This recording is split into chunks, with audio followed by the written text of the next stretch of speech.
Hello and welcome to You'll Probably Not Agree, tentative title. I'm here with Leo Brady from amovieguy.com, and today we're talking about Star Wars Rogue One, actually reviewing it while playing Star Wars Rogue Leader, Rogue Squadron II. Could they have given that like a more convoluted title?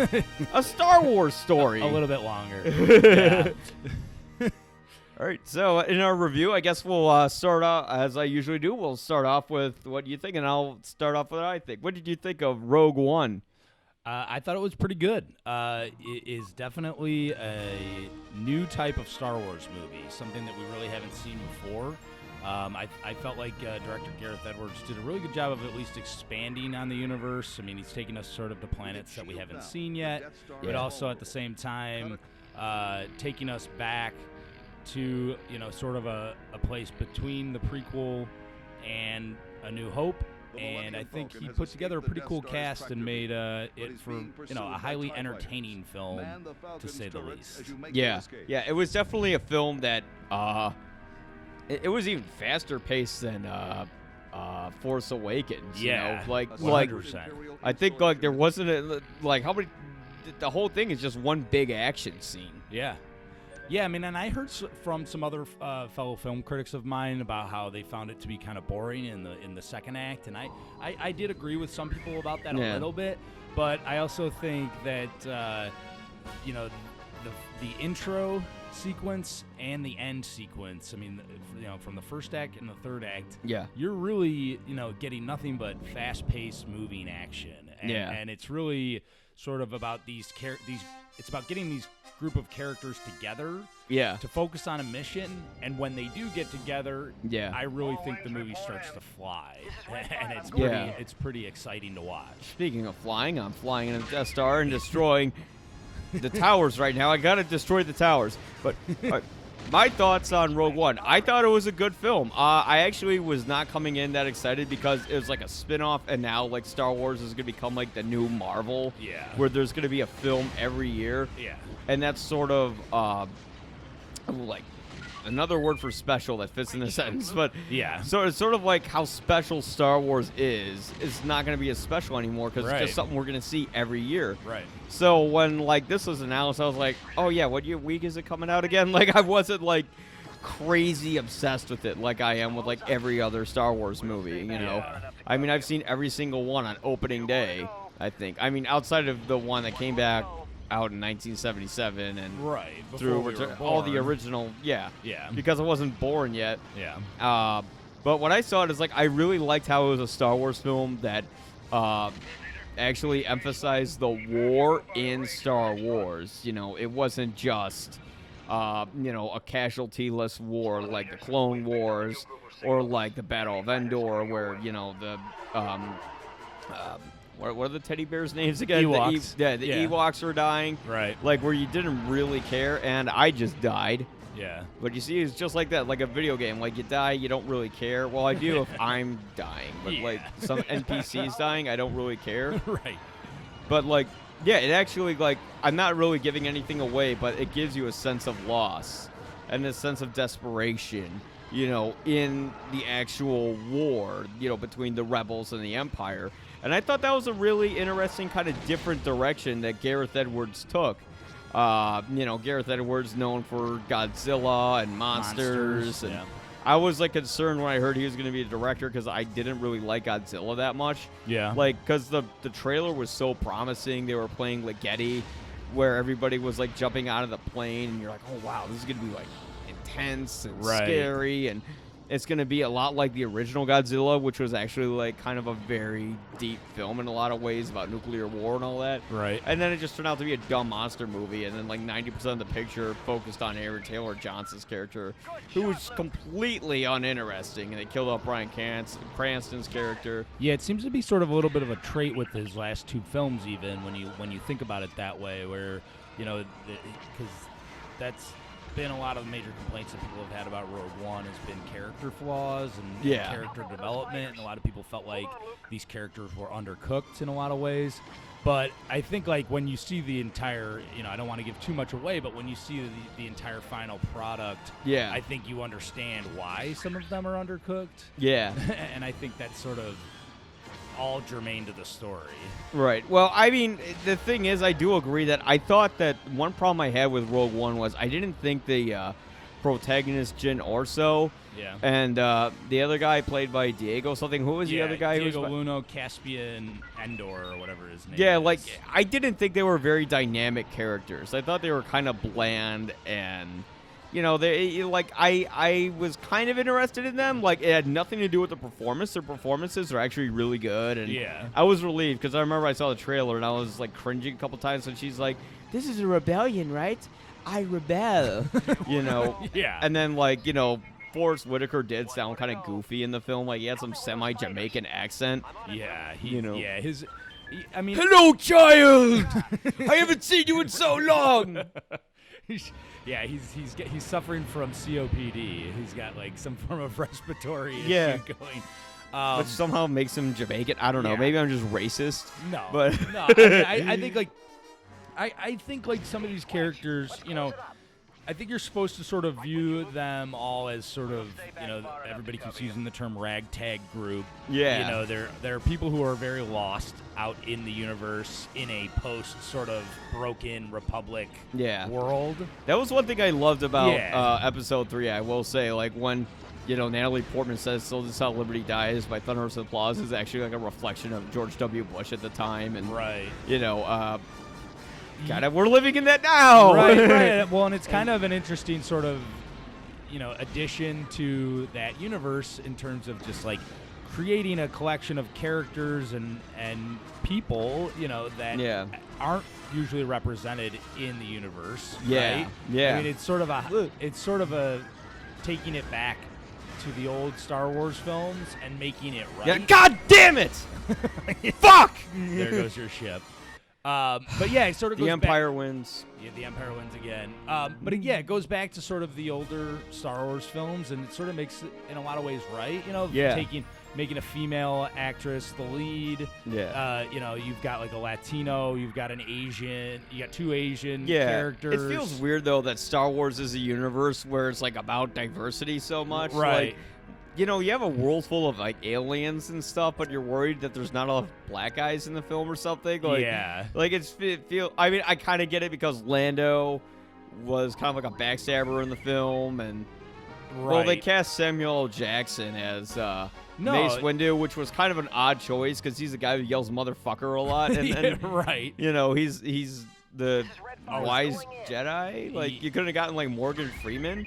Right. But yeah, I mean, I think sort of this movie does a pretty good job of having that inclusion, but also at the same time expanding the universe from what we haven't seen before. Yeah. We saw some different creatures, some different things that we didn't even know about. Yeah. And I think that's sort of, the stuff that we as fans do want to see. Yeah.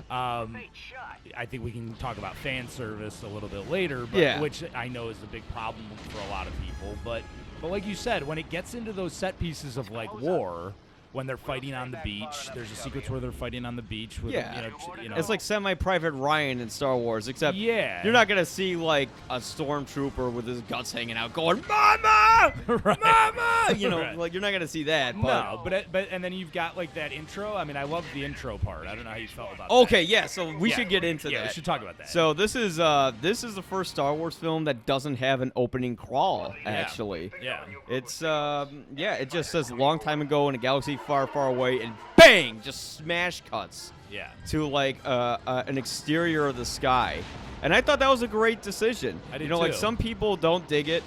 Some people are like, no. There are rules. We have an opening scroll, and I totally respect that. Like, okay, absolutely. But at the same time, I was also just thinking, but this isn't an episodic sequel. This isn't a direct sequel. So to kind of like have it with the title like it was like a Star Wars video game like this one where it says Rogue Squadron in the beginning. Yeah, it's kind of like it would be kind of like I don't think that's necessary. That way, like in the future when they have all these other spin-offs come out, and it just says long time ago in a galaxy far, far away, and it cuts to, the movie itself, you'll know that it's God, I don't want to say a Star Wars story, but it's a spinoff, you know. Yeah. Well, and what they're doing is in a lot of ways they're just filling in the gaps. Yeah. Right. I mean, you can tell they're just trying to fill in the gaps of stories that we already know about, and that we never got an exact picture of. So, you know, it seems like they're doing this, and then they're going to do Han Solo after Episode 8, which seems to be their move, and then I could already imagine what the they'll do trailer's Episode gonna 9, and then after that, I'm already predicting possibly like a Princess Leia movie, a young Princess Leia movie, or things along that line. They'll milk this cow to the end. Which is like, I think after Episode 9 will probably be the point where critics like myself and fans like you, Mike, I think we'll hit a wall and start to say, like you said, this has kind of become the Marvel universe. And we've seen these already. Yeah, like right now it's still kind of exciting, but even like when they were announcing this film, I'm just kind of like, I don't know, we've already, you know, we have all these sequels. Like, I mean, it helps fill the void for when you're waiting 2 years for the next episode. But it's like, I know one of my friends who's a critic, he wasn't like, he told me like before he saw the film, he wasn't too thrilled with it. He thought it was like episode 3.5. Yeah. You know, and it was essentially like inferior to episode 3. Yeah. Which I don't agree with, because, you know, either. dialogue and acting is something that I don't know why so many people like give that a pass. Like, well, the dialogue and acting isn't that good, but, you know, it's still a pretty engaging film. Like, you can't say but. Like, no, if I can't believe a word the actors are saying, you know, then why the hell would I be in the film? And a lot of people, I have to give Hayden Christensen shit, because, you know what? Ewan McGregor had nothing to work with. Natalie Portman had nothing to work with. Ian McDermott had something to work with, luckily, because he just had to play like a two-dimensional bad guy. Yeah. But, like, essentially they still made their performances work to a certain extent. It's like everybody in those prequels were like, they were pretty like decent at their performances. Some of them were terrible, but it was always the main lead, Anakin Skywalker, who was the worst. Right. And I bring this up because, like, in this film, at least with Felicity Jones as Jyn Erso, you know, you believe what she's going through. Right. You know, you believe what she's saying. You believe what the supporting characters are saying. I can't remember his name. Diego Luna. Diego Luna. Yeah. You actually, like, you could believe what he's saying. He doesn't come off like he's faking being a tough guy or anything. No, and I think you sort of touched on that a little bit about the dialogue. I think it's still good. It's outside still, of like some lines like, there's some witty. I hope you don't choke on your own words. Yeah, there's some bad puns that you're just like, that doesn't really seem to fit in the Star Wars Darth Vader world. doesn't say puns. Yeah, he doesn't. And we'll get into Darth Vader in a bit. Yeah. Yeah, but going back to that, you know, there have been a lot of people who have been saying that Episode 3 is better than Rogue One, which I really do disagree. I mean, if you go back and watch those prequels, the dialogue is atrocious. There's like no way around it. Every time someone opens up their mouth. Yeah, there's just things there's things said, and there's like plot points, you know, inserted into the Star Wars history that you're just like, that doesn't make sense. And it doesn't matter. Like, why do I care about General Grievous or like any of this stuff? It just seemed like George Lucas wrote himself into the hole when he had to include the Star Wars, the Clone Wars, because it was mentioned. And here it's like there's a reason. We know. I mean, the one thing I'll say that's kind of really flawed about the Death Star, no pun intended, is that you know, I don't get why it was such a big deal to find out how they got the plans to this one when they had like 2 other Death Stars after this. Right. You know, maybe because they just knew from Mads Mikkelsen's character, like, how to actually design the thing. Right. You know, so maybe it kind of gave them the layout of how to do it. Yeah. And maybe that's why it was a big deal, because it was the first one. Because I always wondered, like, why does it take, like, they were building it up since the prequels. Like, why did it take, like, 30 years to make the first Death Star, and then it took, like, a weekend to make the second one? Right. You know, that's, like, something that doesn't make sense. At least I find out how Darth Vader goes to the bathroom now. Yes. Because George Lucas would never answer my emails on that. Right. Well, again, so, like, going back to the beginning of the film, so there, it starts out with sort of Jin's rise and how she sort of basically becomes. Well, I don't want to spoil it too much, but she ends up being out on her own in a lot of ways. But I felt like Gareth Edwards, he films this opening sequence with her father being taken by the people of the Empire. I mean, he filmed it. It looks like almost like Apocalypse Now. It looks like kind of like he's, creating this world of like soldiers, entering into a home and sort of. It was very much like a real war when someone invades your own privacy. Right. And takes you away from your own place. The only thing I felt was wrong with that scene was like it was well shot. Yeah. But like the music. Yeah. Mixed with the pacing, and I love Michael. How do you say his name? Gucciano, because John Williams didn't do the score. I think it's Gucciano. Yeah, like I love his scores, especially like I was a big fan of his before.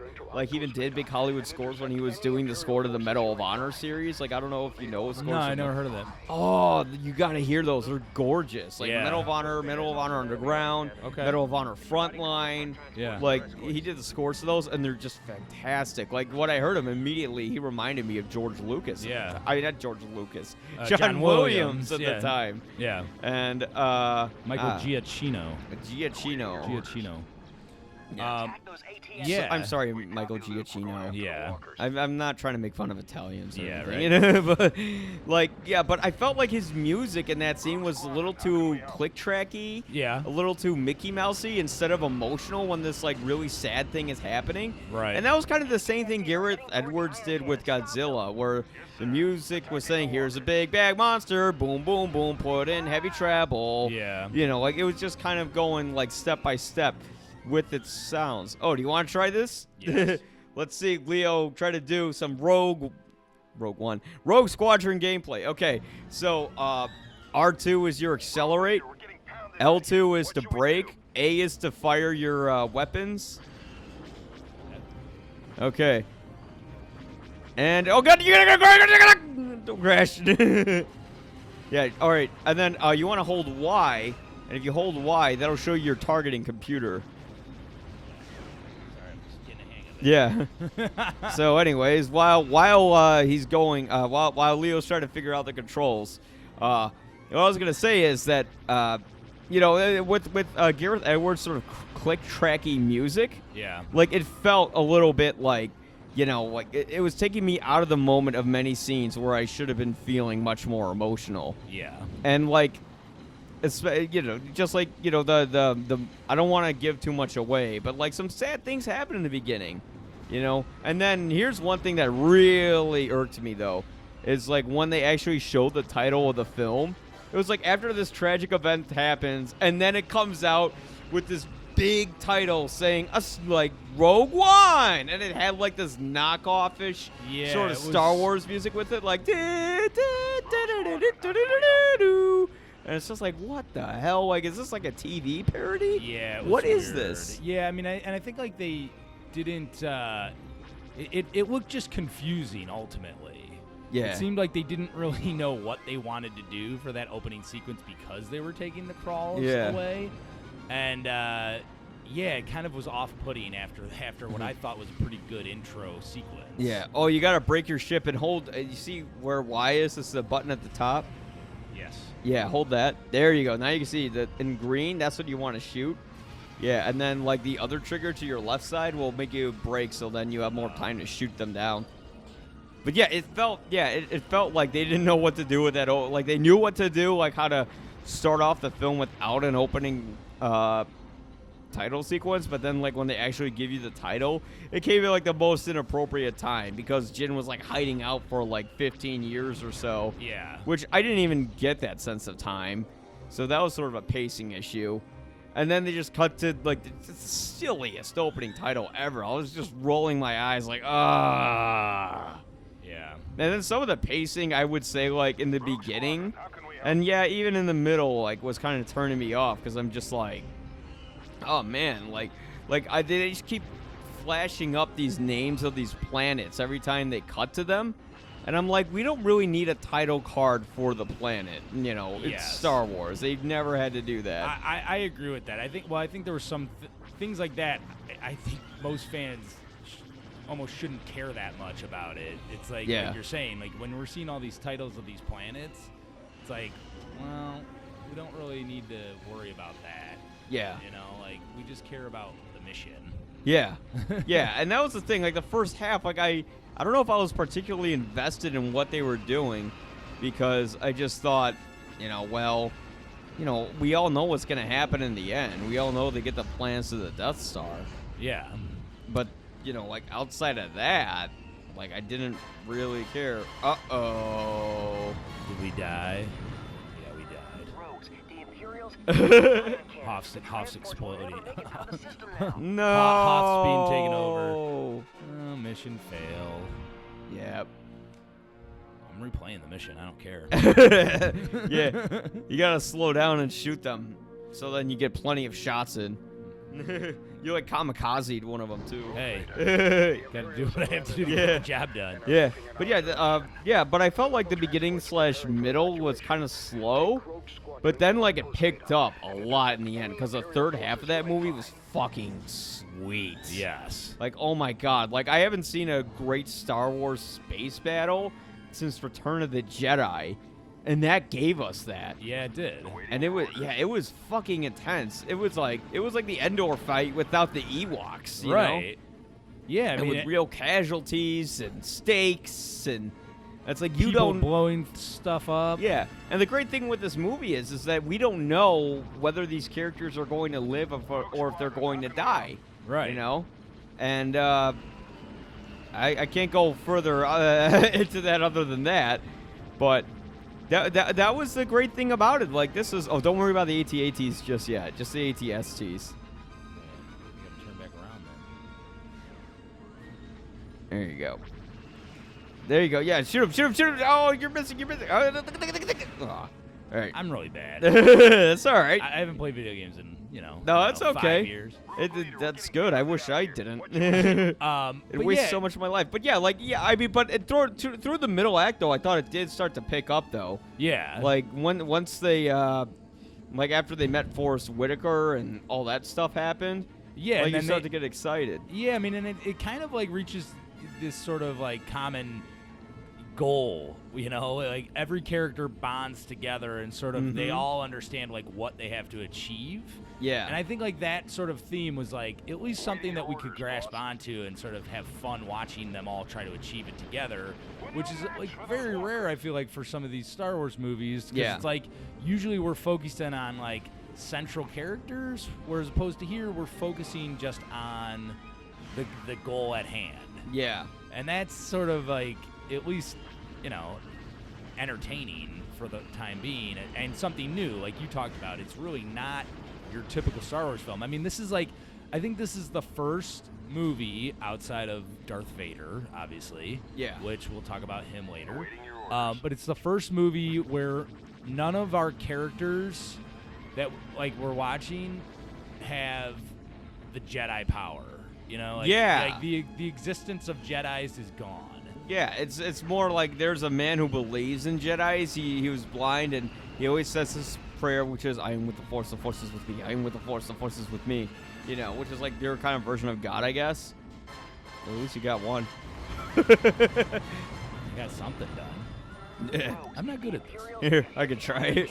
All right, but anyways, like, the nice thing is this wasn't a movie that had to rely on lightsabers and Force powers, to hold your attention. Yeah. This was a war movie about getting a mission accomplished, and, it had the main thing that was cooler than the main characters were the side characters. Yeah, let's talk about supporting characters were fucking awesome. Yeah, they were. And let's talk about our resident droid, K2SO. Yes. Voiced by Alan Tudyk. And a lot of people have said that one of the major problems with this movie is that the droid steals the show, which he kind of does.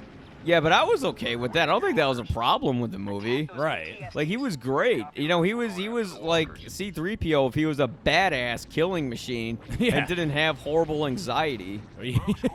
Yeah. Yeah, he's like a droid bodyguard. Yeah. To say the least. He's an Imperial droid that they reprogram. Yeah. And it's like he provides great one-liners, and he just like takes no bullshit from everyone, and he had like more personality than like some of the human characters. Yeah, he did in the film, which was kind of interesting in its own right. But I really liked him. I thought the main antagonist in the film, what was his name? Ben Mendelsohn's character. Yes. Also, who was in The Dark Knight Rises. Yes. And he was Commander also in Place Beyond the Pines. Yeah, Commander Orson Krennic. Yeah. His name. Like, he was a good snarling, I'm a semi-Nazi. Yeah. Kind of bad guy. Yeah, and he kind of like continues with what Domhnall Gleeson did in The Force Awakens. He kind of like his... But much better. But much better. Yeah, but much better. And at least somebody who's a little bit more power hungry. And I found Rogue One to do a good job of like showing what people's jobs were in the Empire, like where their rankings mattered and why they wanted to like impress Darth Vader and the Emperor and do their job because they knew it like equaled, job raises or new positions eventually down the line for them. Yeah. That's what I really liked about Ben Mendelsohn's, right? Yep, Ben Mendelsohn, yep. Yeah, okay. That's what I really liked about his character was that although he was a bad guy and a Nazi and all that, there was a certain depth to him that his performance provided where, like, in a way, you kind of, like, understood, like, that he had to do his job, right? As evil as he was, although he was a Nazi, right? I'm not saying Nazis had to do their job, right. but it does sort of. He was vulnerable, like at the time, like he was always afraid, and like I love that scene when he's out on the bridge, and like everything's just blowing up, and he just looks at them and he's like, "What the fuck are you doing?" And like, it's all going to shit. And like, he doesn't say that, obviously. You can't say what the fuck in Star Wars. Right. But he was saying, like, what are you doing? Like, everything is being destroyed. Get out there. Are you blind? I think that was a line that he used. Yeah. And like, one thing that I was very pleased with was, and let's finally talk about this, another supporting character, the big supporting character, was Darth Vader. Yeah. I thought he was only going to be in that one scene they showed in the trailers. Right. And that was going to be it. And then it was going to be like, well, okay, there's that plot line, Right. But he actually was he was in the coolest scene in the movie. Hands down. Oh, yeah. Like, I think we could talk about that. Like, there's a bunch of rebels. They have the plans, and, like, the screen is completely black. And then, like, he ignites his red lightsaber, and it's just him, and he just fucks everybody up in that room. Yeah. And it was like something from a horror film, Like, he was like the big scary monster, and everyone's trying to get away from it. They're like, run, go! The guy's like getting in the cockpit. He's like crawling, oh shit! You just see him like, like with everyone in there. Yeah. Oh, it was so cool. Yeah, it's hard not to have a moment there where you're, it's kind of the big whoa. Like, did that just happen? Sequence of the movie. Yeah. And when we do get it, it's just fucking awesome. Yeah. It was just so cool. And it was like you could see why Darth Vader was. It's like they made Darth Vader cool again. Right. Because after the prequels, they kind of made him into a dork. Yeah. But now it's like, no, this is the Darth Vader that we love. Yeah. The guy who is just a killing machine. And is intimidating with his, semi-Kurosawa, samurai helmet. Right. And I mean, yeah, and I think like you just brought up with how it happened in the prequels. I think Kathleen Kennedy and a lot of the the new Star Wars and Disney people, what they're doing is like they've had to repair a lot of damage. Done by episodes 1, 2, and 3. And I still get like prequel lovers who are like, fuck you, they were good. Yeah, I just have a hard time outside of episode 3, which essentially has a great lightsaber battle between Obi-Wan and Anakin, right? Yeah. Like, that's like really the only thing that you can take from that, because there's so many lines in episode 3 that are just really fucking stupid and really don't like match up with any of the history or the lore or the like beliefs that people had from episodes 4, 5, and 6, right? Yeah. That, like, I feel like Kathleen Kennedy and even, you know, with Gareth Edwards and J.J. Abrams, like, what they've really been doing is just resetting these movies in a lot of ways. Yeah. And that's why when we see Darth Vader act like a total fucking badass, it's kind of, it feels really good to see that happen. And we finally see, like his healing chamber where he's on Mustafar. And one thing I liked about this film is that it didn't totally shit on the prequels like Abrams' film kind of had to. Yeah. You know, but this one, like, there was actually prequel callbacks. We see some flashbacks with Mads Mikkelsen. Like, it was just a quick cutaway, but he's in Coruscant, you know, talking to some people as he's going over some Death Star plans. Right. You know, and we also see Mustafar in the film, which is where Darth Vader's sort of isolation sort of healing bath booth is. Yeah, that's even deeper than I would even know. Yeah. Like, I wouldn't even have noticed that. Oh yeah, that's a lava planet where they fight in the end, isn't it? Okay, yeah. Like, that's what I was guessing it was. Yeah. You know, and he's just, it's just so kind of ironic that he's getting healed in the very place that caused him to be injured. Yeah. You know, I just thought that was kind of a nice little tag of tragic irony, if you will. Right. You know, it gives some depth to his character without having to say anything. Well, and let's talk a little bit about, like, fan service. What did you think about, like, sort of like Easter eggs and things that they added into this movie? Yeah, I wonder. Are you a fan of it or are you against it? I thought some of it was a little silly, when they cut to C-3PO and R2-D2 and they're inside the Yavin base. Yeah, I was just like, was that really necessary? That was just completely useless. I remember just shaking my head like that didn't need to be in there. Yeah. And then there was the other cameo with that guy who has like that pig nose. I wanted to talk about this. The other guy with like the vagina lips mouth. Yes. You know, like he's just like, I have a Tuscan walrus looking guy. Yeah. Or whatever. Yeah, like he said something like, I had the death sentence on 12 systems. Like he says that exact line in this movie. He like does? apparently Oh, I don't even remember that. He like says that fucking same line to Jyn, and he's like threatening her or something. Yeah.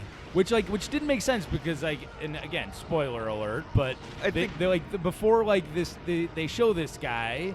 Like, they're prepping to blow it up with the Death Star. That's what I was thinking. It's so, like, wait, this place got blown up. Did he just, like, get on his ship and leave right before that happened? Yeah. I don't know. Which, again, like, makes me believe that a lot of I am hoping that for this movie, for Rogue One, it's the last of, like, Star Wars fan service. No. Like, it's the last. You don't think it will be? No. I wrote on my Facebook wall the other day, I just was like, help us, Rian Johnson, you're our only hope. Yeah. For no fan service. Yeah. Because I just think, like, the more they do the fan service, the less original it feels. It's just gonna, the more they do it, the less original it's gonna be. They even say I have a bad feeling about this scene.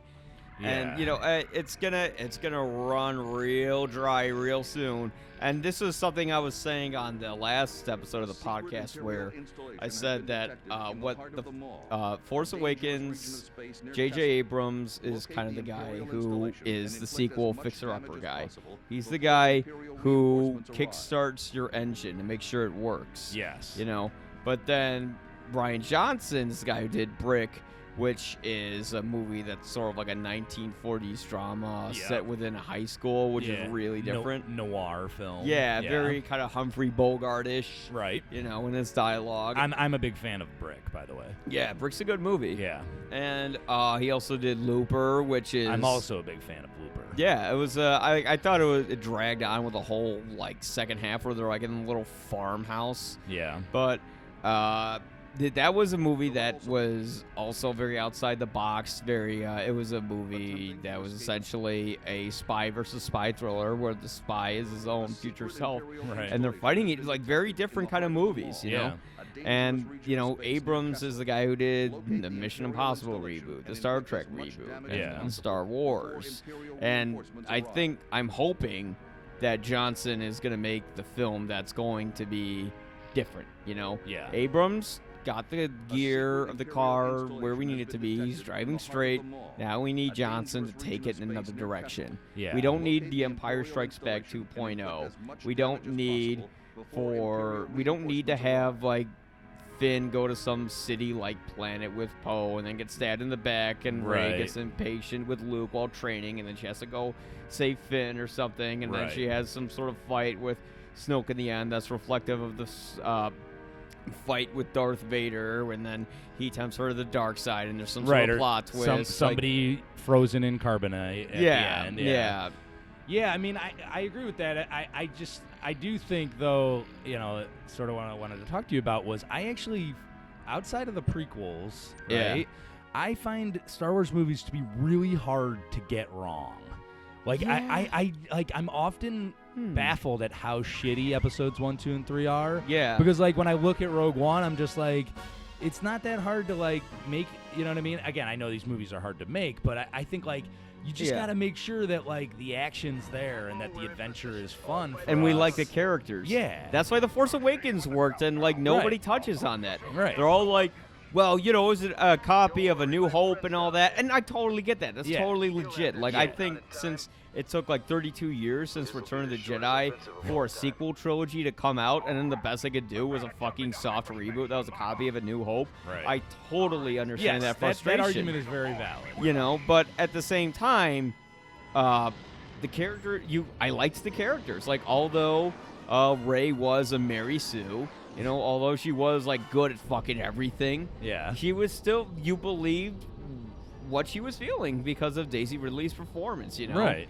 She could actually produce tears, unlike Natalie Portman in that movie. Like, I'm not saying Natalie Portman's a bad actress and can't cry, but in the prequels, like, when the Jedi Temple was, like, on fire, and then she's like, she's crying, it was so fucking fake. Yeah.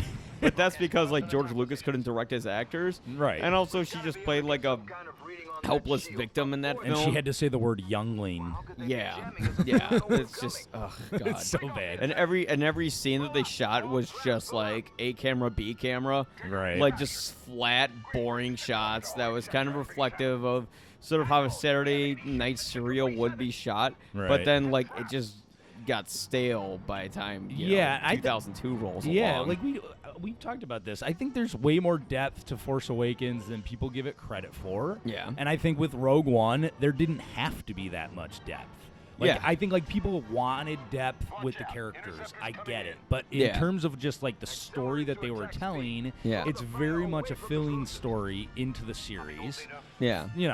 And you can call that fan service. You can call that, Disney just wanting to add more money to their enormous pile that they have. Which they do, but I mean, But, like, at the same time, like, what we're getting is, a chance to go back out into the Star Wars universe and have a little bit fun and see some different things that we've never seen before. And I think this movie does that. Right. Yeah, because, I mean, again, Rogue One, I think after Force Awakens, when we got everything that was very familiar, maybe a little too familiar. Yeah. It still kind of got everyone back in the Star Wars mood. Yeah. In a very general sense. And then with Rogue One, they were like, okay, we gave you the story you wanted. We kind of gave you the Star Wars film. Now I bet you want something a little different. Yeah. And they gave us that. Yeah. It was different, but not being too different. You know? It was still essentially what the old original trilogies were. Yeah. And that was fun to see. It was fun to see a Star Wars film where the where it's very dark. Rogue One is a surprisingly dark film. Yeah. And I mean, I guess if you see the trailers, that's exactly what you're going to get. Yeah. It's just like, things are not going to be great. They're not going to get metal in the end. It's not going to be that way. It's going to be a victory received, but a victory with sacrifice. Yeah, I mean, there's a sequence in Rogue One that I think is actually one of the cooler parts, in Star Wars movies, where we're actually seeing the destruction from the Death Star inside a planet. Inside the planet, like on the ground. Yeah. You know what I mean? That is, like, pretty... But it wasn't at maximum power, because when they blew those planets up, like, it didn't blow up the whole planet. Yeah. I was like, are they not using maximum power, and that's why? Because, like, when they blow up the one planet in New Hope. I don't want to call it New Hope. I'll call it Star Wars. Yes. They were at ludicrous speed. Yeah, they like blew that fucker up in 2 seconds. The whole thing. Right. You know, this one, it was slowly crumbling. Yeah. Well, having said all that, I think we can get into spoilers. Yes. A little bit. Yeah, let's do it. So right now we are at 40 seconds or 40 minutes. All right, so at the 40-minute mark, here we go. Spoiler corner. Okay, so I keep saying sacrifice, sacrifice, sacrifice. If you don't know what I mean by that, everybody dies. Dun, dun, dun. Everybody fucking dies, and I love that. Yes! Which is like, I mean, it's really the most surprising thing about the movie. You just have a moment where you're just like, oh shit, they're gonna kill everybody in this thing. I kept thinking, like, I will like this movie if everybody dies. No, I totally agree. Like, that's what I kept saying to myself. Like, I wasn't saying it because I'm an evil bastard, but because, like, I was just like, you'd really get the sense of sacrifice that these people have to make to get the plans to the Death Star, to actually see why it's important, to get a real sense of what these characters are going to put themselves through. Right. And that's why it was so cool to see. Because, like, in every movie, everybody's okay. But here's a movie where we don't know the characters, and we don't know what's going to happen to them, you know? Yeah. And then, like, when you see Jin holding Diego out in the middle of the sea, and there's that, and they're hugging each other, and you see that big, like, mushroom cloud, coming right towards them. It's like, oh, that's beautiful. Yeah. You know, and then you got the one guy who was sort of the old wise samurai, who's very much like a direct derivation of like a Kurosawa character. It was a direct derivation, I think, of one of the characters in Seven Samurai who was too, blind, right? Yeah, you're correct. Yeah. I think you're right about that. Yeah, I mean, that's like... And he sacrifices himself, and you know he's going to, and you're like, oh. And that's sort of like... It's like where, you know, it's made by Marvel, but like the Star Wars movies are sort of also doing a little bit of an anti-Marvel thing by killing a lot of their characters. It's like, I feel like nobody in Marvel ever dies. Like, no, they're not going to do that. They're not going to kill Captain America in an explosion. You know? Exactly. So like, they'll make you think he's dead in an explosion, but that'll come back later. Yeah, Marvel, but Rogue One really sort of picks it up for you here, where it's just like, you know, you do start to care about a lot of these characters, especially K2SO, you know. But like then you like see them die, and you're just like, dude, what the fuck? No, like, I liked that. Yeah, you're just like, god damn. And then that adds to the gravity of it all. Yeah, you know, it really makes you feel sort of the weight of the responsibility that all these like people had, right? And them bonding together as one cohesive unit to achieve their goal. Yeah, it's just, it makes it really badass. It's kind of insane. Yeah. I was surprised how much I felt for the droid when he died. I know, me too. You know, I was like, wow, I feel more for him when he died than some of the human characters. Like when Forrest Whitaker died, like first off, his character was kind of pointless in the movie. Yeah. Like I don't know why he was there other than to like keep Felicity Jones hidden for like some time. Yeah, he's sort of like the mysterious like anti-rebellion, anti-government leader. Yeah. You know? Who has a breathing problem. Yeah, who has a breathing problem. Save the rebellion! Save the dream! Such a dumb line. and his oxygen gas mask or whatever. I thought he was going to turn like Darth Vader or some shit. Yeah. Apparently, like, Star Wars thinks that people with respiratory problems are bad or something. Yeah, but I didn't hate his character. I just thought he was... he's just like, It's just another example of how a lot of these characters were a little bit too undercooked. Yeah. But, yeah, no, I was happy to see a lot of these characters die. Yeah. I think like that's sort of like what makes the complaint about the characters not being developed enough okay. Yeah. You know, I don't think you can complain too much at the end because these characters aren't going to be around for a while, and it's the goal that matters more than the mission. Right, exactly. Because it was like the goal is to destroy the Death Star and to, you know, bring some peace into the universe and ensure that the Empire doesn't kill everyone. Right. But then, you know what? you know, you had to see what these guys sacrificed in order to go through it. I said that already. Yeah. Okay. No, but I'm with you on that. Yeah. I think it's very important. And I think it's why this thing works. I don't buy the complaint from people in a lot of ways about the movie being boring at times. I felt like this thing really moved at a very quick pace. Yeah. And just was like really thoroughly entertaining. I don't think it was boring at times. I just like at times I just didn't really like I don't know, care about some parts. Like, we're cutting to this planet and this is happening. Oh, one thing I really loved is that they put in Bail Organa. Yeah, that was cool. Yeah, Jimmy Smits. Like, again, that was another prequel callback where they're like, hey, guys, we don't hate the prequels. Like, here you go. Here's Bail. Yeah. Here's Mustafar. Well, know? and I think his character does matter in a lot of senses. You know, I mean, he's sort of like the stepfather of Leia. And Yeah. You know, he has an integral part of what the rebellion's doing. You ready? Yeah. I got past like the defenses and was able to destroy the Star Destroyer. Oh, you're gonna go on the last level. Yeah, what the hell? You're going after the second Death Star. Give it a shot. Yeah.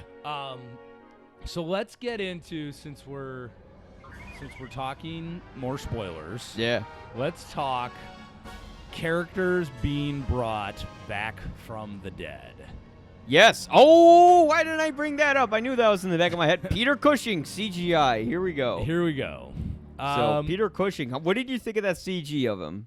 Well, I thought it was pretty remarkable when I first saw it. Everybody was like, oh, it looks so fake. I'm like, it was uncanny to me. Yeah. I mean, it's obviously not him.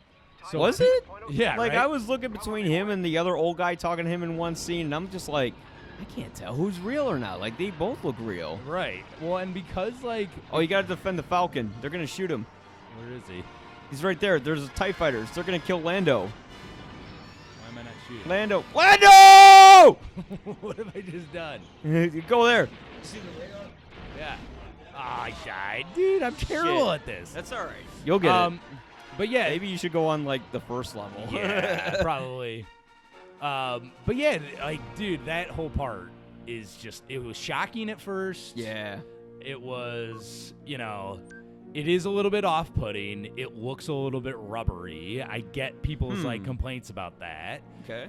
But I've never seen a movie do that before. Well, I've never really... as well. Like, because Tron Legacy did that with... Correct. Young Jeff Bridges. Correct. But it looked kind of... That looked kind of rubbery, right? Yes. That looked a little fake. But, like, Peter Cushing? It looked real. And then there was the reveal of bleep in the end. Yes. And that was, like... That looked a little fake to me, actually. But yeah, well, you can tell them who it was. Yeah. You can tell them who it was. I mean, I felt like it looked good, and I've seen other movies do it before. What Gladiator did it with Oliver Reed when he had passed away. Oh, they did? Yeah, he passed away midway through the filming of it, and there's at least one scene where Oliver Reed's face was like superimposed onto his body for one more scene. Huh, okay. Did he speak? He did, but it was footage that they had already shot. Yeah. Okay. But what am I doing here? Sorry. But yeah, so I mean, like, you know, for some people, they probably were just sort of like shocked that somebody from the dead could be brought back and made a character, because I think in a lot of ways it, you know, takes away from what acting is. You know, and like what actual living, breathing human beings can do. And I think maybe that's scary to some people. You know, that's what I'm glad you bring that up. I felt like in a very odd way, this is what George Lucas always wanted to do. Like, right. You know, because like he always views actors sort of as, you know, tools. Right. You know, like he cares more about special effects and all that. He's very much a director that likes his style and is well known for his style. Like THX 1138, American Graffiti, and Star Wars are vastly different films, you know? Yeah. You would think they came from a different director outside of the fact that George Lucas really likes to use a wide depth of field in his films. Right. But, like, I think that, you know, he's much more into the technicalities of the picture. And he's not as much into the performance of the actors. So when he made something like Jar Jar, which we all know how that turned out, right? That was more or less like him trying to see if, like, maybe one day, because they've been talking about this for a while, if they can replace actors. Right. And, you know, with computers. And when I saw something like Peter Cushing, I'm like, oh my God, maybe one day they can. Maybe you could just program the computer to say the line the way you want that actor to say it. Right. Or, like, of course, the computer's not going to feel what a human does or what a human can give you to a performance that you could never predict. Yeah. You know, and that's why there'll always be actors. And, of course, I don't think you're going to have millionaire actors and movie stars who people will want to not see anymore in favor of, you know, right. CG characters. But it is scary when you see that. And that was kind of thought in the back of my head, like, wow, if they can make Peter Cushing look so real. And spoiler, cover your ears. Carrie Fisher. Stop listening. Yeah, Carrie Fisher, who's at the last shot of the film as her younger self, looked real. Yeah. Because now her face is more rubbery than the CGI character. Right. Yeah, I mean, you don't know what you're shooting. No, I'm just flying around. That's all that matters. Oh, there we go, TIE fighters. Remember to use your targeting computer. There you go. But yeah, I like that. That is kind of scary. It's like, wow, like what's gonna happen years from now? Are we gonna have some, like, movie after movie with dead actors in it? Yeah, they're gonna bring, like, Marlon Brando back for The Godfather or something. The Godfather Part 4. No, God.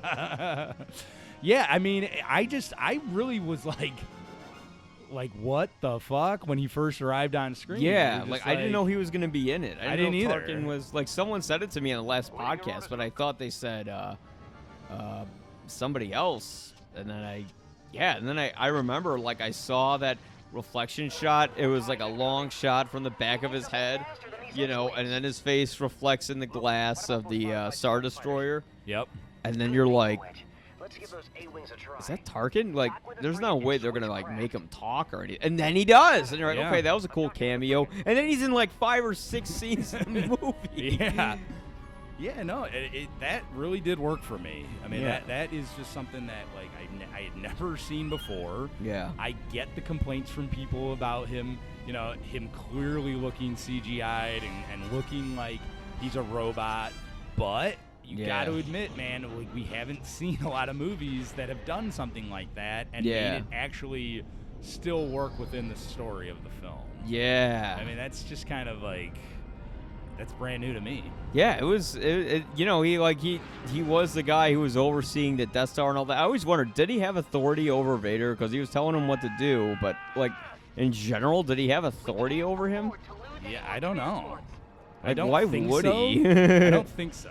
After, like, the prequels made just- Vader into, like, space Jesus. Yeah, he just seemed like but he always just seemed like a general who was confident, you know? Yeah. He's kind of like the Goebbels to Hitler. Yes, yeah. Except Right. I don't know if Goebbels would ever tell Hitler what to do. Right, exactly. But at least, like, he was never, you know, he wasn't a pussy about about his job, the way sort of you felt about, like, Ben Mendelsohn's character. Yeah, he's just like, don't hurt me. Yeah, exactly.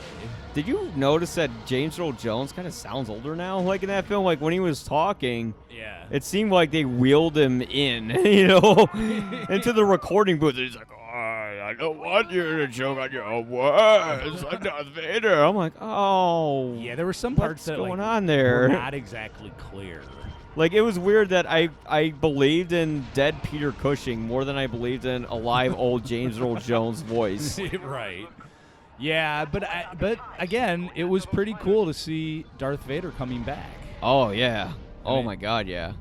And it was nice. I mean, and I'm sure I always thought a great idea for a spin-off film, and someone's going to take this idea now that I mentioned it. Yeah. Was like, what if there was like a film that took place in between episode 3 and episode 4 where you kind of see, like, Darth Vader starting to form the Empire. Right. You know, and, like, the real building of it. Yeah. And maybe, like, him on the search for, like, his missing child, and we never knew that he was actually searching for his missing son. Yeah. That'd be awesome. Yeah. That'd be very cool. Right? Yeah. Right. That's probably something that I'm patenting that. Yeah. I got to call the copyright office right now. Yeah, you better get working on that script. Yeah. Yeah, so I mean, again, I don't buy a lot of the complaints from a lot of people for Rogue One on a lot of different levels. I think overall it's been good reception. I don't know. Yeah. But right now it just came out, so we're still sort of getting the overall atmosphere of what people were saying. Because I remember when Force Awakens first came out, like everybody was like, "Oh, it's amazing," and then they were like, "It fucking sucks. It's a ripoff of New Hope," and then it was mostly like, "Yeah, it was a New Hope, but it was still good," you know. Yeah, there's so much potential now. Yeah. With this Star Wars universe that they've started now, with Force Awakens and Rogue One, I think that we're going to be rewarded pleasantly for the last two films. Yeah. I really do think that. You think that Episode 8's gonna do something different, and yeah, it's gonna be like, I don't know, like, because I really want to see because some of the things I read that were leaks, one of which I'm just gonna say because it's so ridiculous it can't be true. Yeah. Is that when Rey's training on the island with Luke? Okay. You know, they talk about her. You find out like why she was abandoned on Jakku and what happened with her family, and she turns to Darth Vader and she says, "How could you abandon me? You were my father." And then Luke says to her, "No, you're my father." And then you find out she's actually the reincarnation of Anakin Skywalker. What? Yeah. I don't think that would happen. Through like the Force, like metaphysically creates her to be that. I'm like, that's stupid. Yeah. They wouldn't do that. Yeah, I don't think they're gonna do that. I mean, I think like common sense or whatever theory you could come up with is that she's like the daughter of Luke. Yeah. In some way, shape, or form. Right. But who knows? Yeah, but not the reincarnation of his father. No, that I don't think would ever happen. Yeah, I mean, who knows, like, how many of these leaks are true or not. I think, like, what Mark Hamill said is they literally get the script, and then they just throw them into a shredder, like, immediately after you read it. Like, there's only physical copies. There's not going to be a digital copy. There might be one on someone's computer, and I don't know how anyone could hack into it. Yeah. You know? Yeah. No, so, I mean, I'm pretty excited. I take away from Rogue One, I think you just kind of leave it at the door when it's all said and done, and enjoy yourself as you're there in the theater. Yeah, and then walking out, you're going to be happy after you saw it. Yeah, it's a pleasantly, surprisingly dark film that really is about like I never thought I'd care about the people getting the plans to the Death Star, but I did. I don't know if you had to rank this among Star Wars films, where would you rank it? I actually did a little bit of my ranking last night. Ah, okay. And I've put it after Force Awakens. Ah, okay. So that's pretty high. Yeah. So I've got like Empire number 1. Yeah. A New Hope number 2. Yeah. Force Awakens number 3. Yeah. Rogue One number 4, and then Jedi, Return of the Jedi number 5, and then wow. Of course the prequels. Like, whatever. Those are at the bottom. Those are at the bottom, and they don't matter. I like to pretend they didn't happen. Yeah, I know.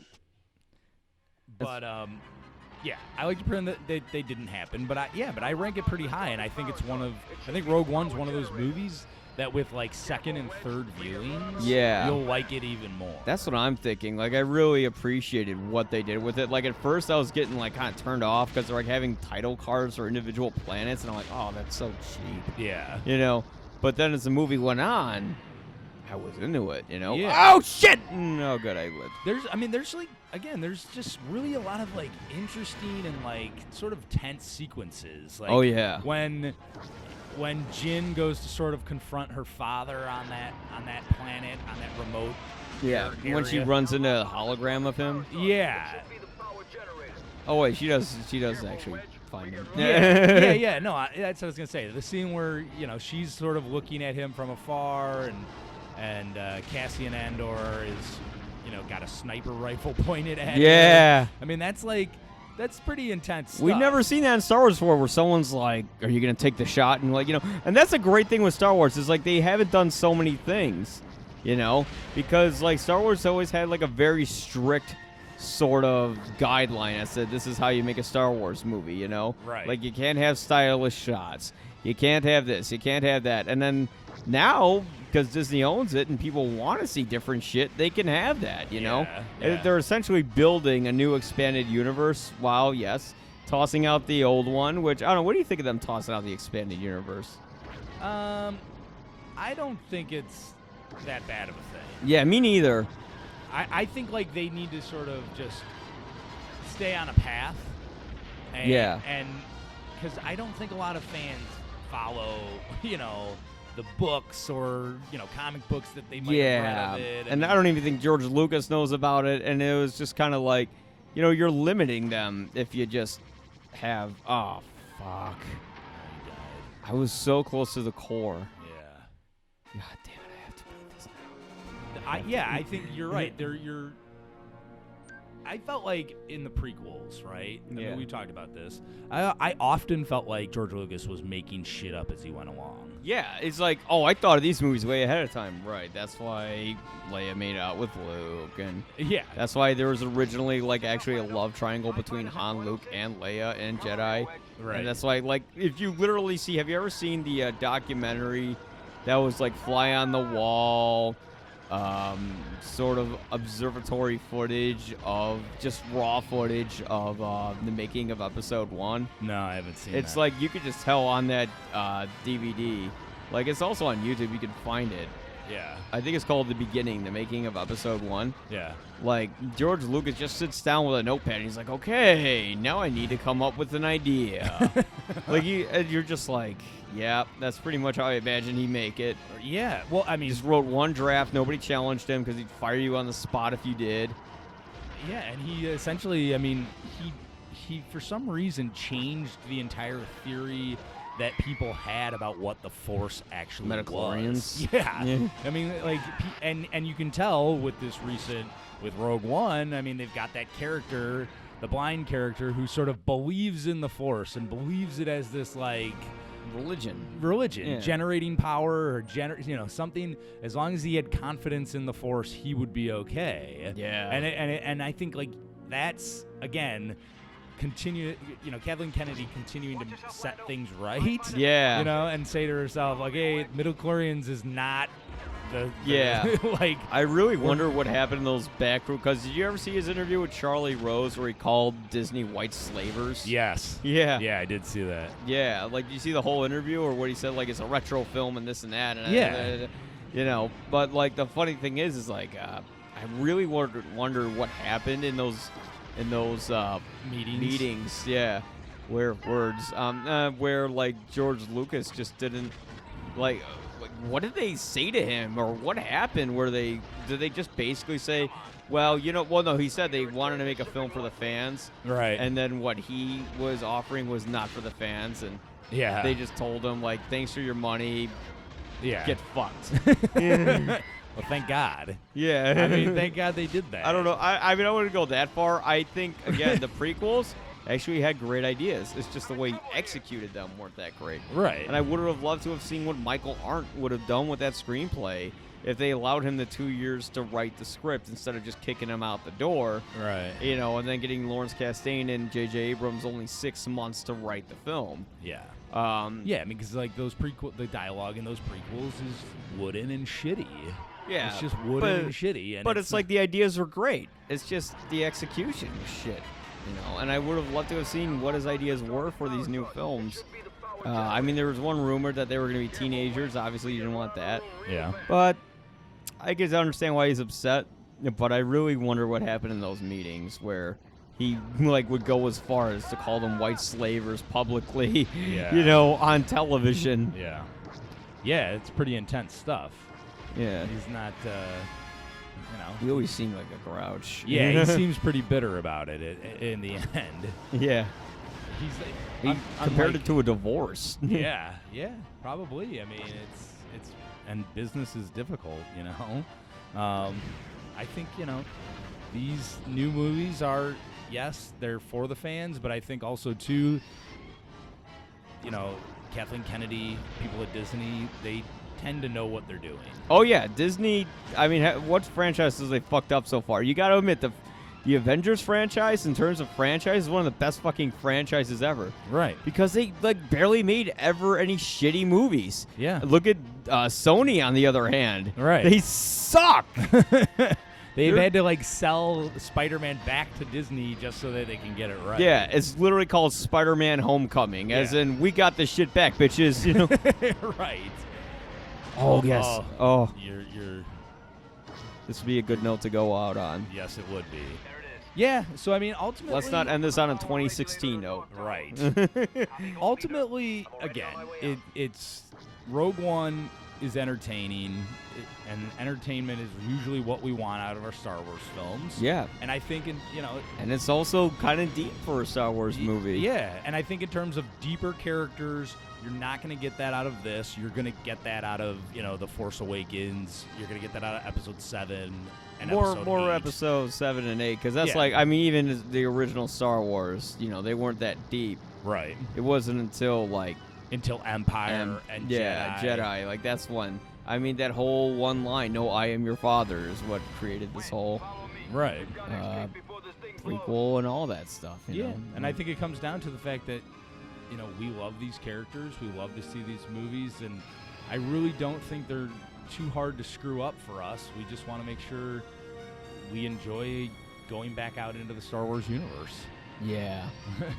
Yeah, and they're enjoyable films. We like them, and we care for the characters, and we care to see what's gonna happen. I mean, I even cared for the villains, and I cared for the I actually gave a shit about how they got the plans to the Death Star. And I'm like, oh wow, I didn't know it was, that was such a thing. Yeah, which was a very that was a really cool sequence. I felt like, where they're sort of trying to beat the clock, and they're trapped in this room, and yes, and fighting to sort of get it.